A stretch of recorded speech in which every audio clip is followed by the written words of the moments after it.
একদিন গভীর জঙ্গলে বাঘ রাগে গর্জন করে উঠল। আমি এই বনের রাজা, কেউ আমাকে হারাতে পারবে না। আমার শক্তি আর দাঁতের নখের সামনে সবাই দুর্বল। শিয়াল পাশে দাঁড়িয়ে হাসতে হাসতে বলল, বাঘ ভাই, শুধু দাঁত আর নখ থাকলে কি রাজা হওয়া যায়? এখন সময় বদলে গেছে, সবাই বুদ্ধি আর একতার উপর নির্ভর করে চলছে। শক্তি দিয়ে ভয় দেখানো যায়, কিন্তু সম্মান পাওয়া যায় না।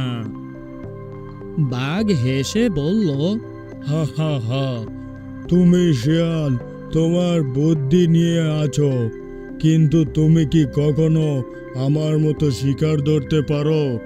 আমি চাইলে এক থাবায় হরিণকে খেয়ে ফেলতে পারি। এমন সময় হাতি এসে শান্ত কণ্ঠে বলল, বাঘ ভাই, শক্তি অবশ্যই মূল্যবান, কিন্তু শক্তি যদি অন্যায় পথে ব্যবহৃত হয় তাহলে সেটা তোমার জন্য বিপদ বয়ে আনবে।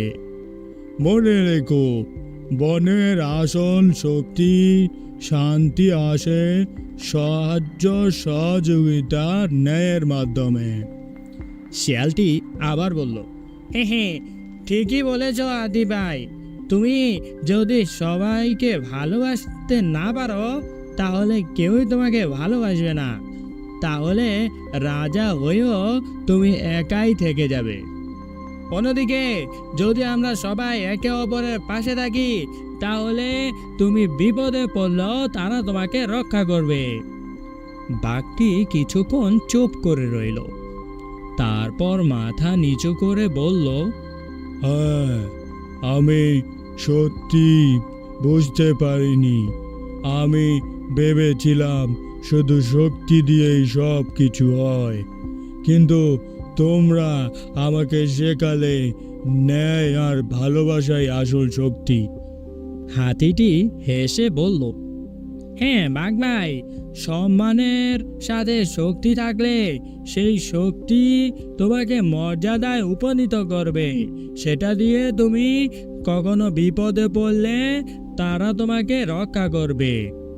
শিয়ালও যোগ করে বলল, সত্যিকারের রাজা তো সেই যার থেকে তার প্রজারা মুক্ত থাকে, প্রজারা তার সাথে মন খুলে কথা বলতে পারে, যে ভয় নয় ভালোবাসা দিয়ে সবার মন জয় করে নেয়।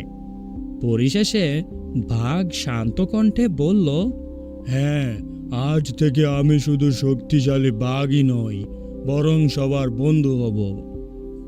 তো বন্ধুরা, কেমন লাগলো আজকের এই ভিডিওটা অবশ্যই কিন্তু কমেন্টে জানিয়ে যাবেন। আর যদি এইরকম ভিডিও আপনাদের পছন্দ হয়ে থাকে অবশ্যই কিন্তু আমাদের চ্যানেলটাকে সাবস্ক্রাইব করতে বলবেন।